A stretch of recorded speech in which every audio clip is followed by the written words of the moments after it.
Hello everyone, Shri Ram institute Shivganj के YouTube channel में आपका स्वागत है। आज हम क्लास 12th मैथमेटिक्स के चैप्टर 13 वेक्टर की एक्सरसाइज 13.5 का क्वेश्चन नंबर 17 सॉल्व करेंगे, जो इस प्रकार है।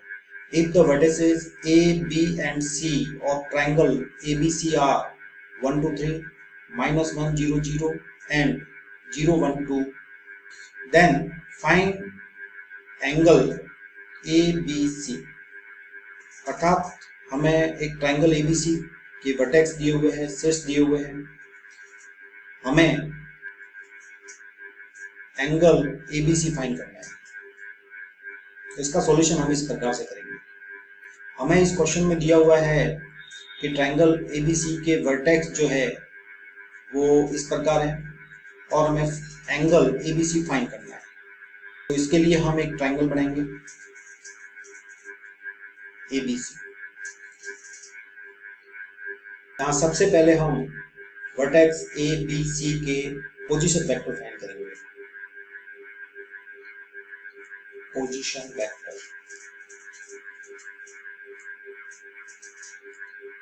वर्टेक्स A का पोजीशन वेक्टर जो है वो OA वेक्टर इक्वल A के कोऑर्डिनेट दिए हुए हैं 1 2 3, तो इसको हम I J K के साथ I cap J cap K cap के साथ लिखेंगे।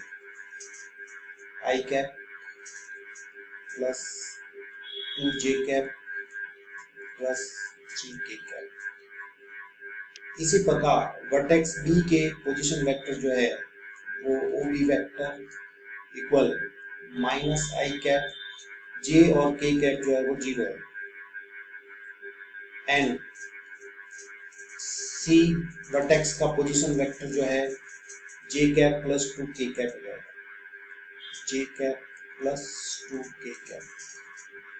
अब हमें तीनों ही वर्टेक्स के पोजीशन वेक्टर मिल चुके हैं। एंगल B फाइंड करने के लिए या तो हम B से बाहर की ओर जाने वाले दो वेक्टर फाइंड करेंगे या B बिंदु की ओर आने वाले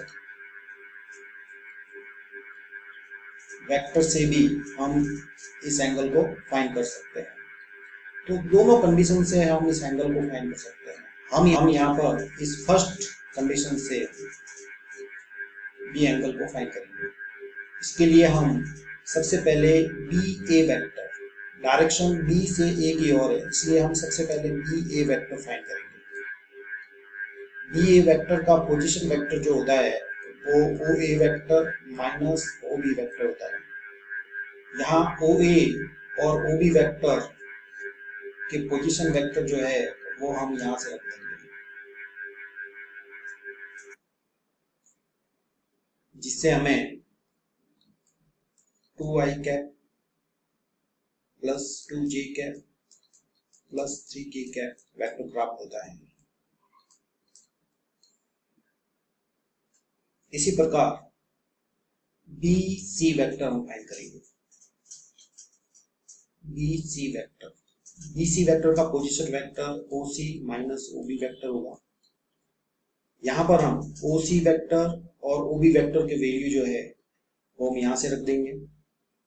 इसके बाद इसका वेक्टर जो है वो हमें I cap plus J cap plus 2K cap vector प्राप्त हो जाता है। इस प्रकार हमें BA वेक्टर और BC वेक्टर दोनों ही फाइंड हो चुके हैं। अब इन दोनों वेक्टर के बीच में एंगल फाइंड करना है हमें। यहाँ angle between BC vector and BA vector के लिए हम फॉर्मूला जानते हैं कि cos theta equal A vector dot B vector over magnitude of A vector multiply magnitude of B vector. यहाँ A वेक्टर और B वेक्टर की जगह हमारे पास BC वेक्टर और BA वेक्टर है। इन दोनों वेक्टर के मान जो है हम इस फॉर्मूले के अंदर पुट करेंगे। इस प्रकार BC और BA फॉर्मूले में पुट करने के बाद हम यहाँ पर इस वेक्टर के वैल्यू रखेंगे जो कि हम पहले प्राप्त कर चुके हैं। BC vector I J cap plus 2k cap and B A vector हमने जो फाइंड किया था वो था 2i cap plus 2j cap plus 3k cap. यहाँ B C and B A vector फॉर्मूले के अंदर पुट करने के बाद यहाँ दोनों वेक्टर का हम डॉट प्रोडक्ट करवाएंगे। आई का आई के साथ 2 हो जाएगा, जे का जे के साथ 2 हो जाएगा और के का के के साथ यानी 2 × 3 जो है वो 6 हो जाएगा। इसी प्रकार यहाँ पर BC का जो मैग्नीट्यूड होता है वो रूट ऑफ 1 स्क्वायर 1 हो जाएगा, 1 स्क्वायर 1, 2 स्क्वायर 4 हो जाएगा, मल्टीप्लाई 4 प्लस 4 प्लस 9। अब ऊपर जो 6 प्लस 2 प्लस 4 10 हो जाएंगे और यहाँ पर root of 6 multiply root of 70। इस प्रकार 10 अपॉन रूट ऑफ 76 या 102। तो ये हमें कॉस एंगल ABC मिला। हमें फाइंड करना है एंगल ABC, इसलिए एंगल ABC जो होगा वो cos inverse 10 upon root of 102 होगा। तो इस प्रकार से यह एंगल हमें फाइंड हो जाता है। वेक्टर चैप्टर में जब एंगल के बारे में पूछा जाए तो केवल एक बात का ही इसमें ध्यान रखना होता है जिससे क्वेश्चन कभी गलत नहीं होगा।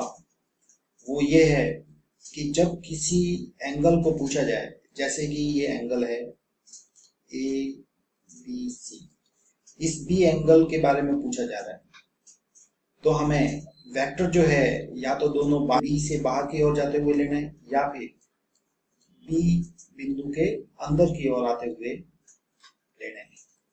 एक बाहर और एक अंदर आता हुआ अगर आप वेक्टर लोगे तो ये एंगल ये वाला फाइंड नहीं होगा, क्योंकि यदि आपने एक बाहर जाते हुए और एक अंदर आते हुए एंगल ले लिया तो वो एंगल ये वाला नहीं होकर हमें ये प्राप्त हो जाएगा,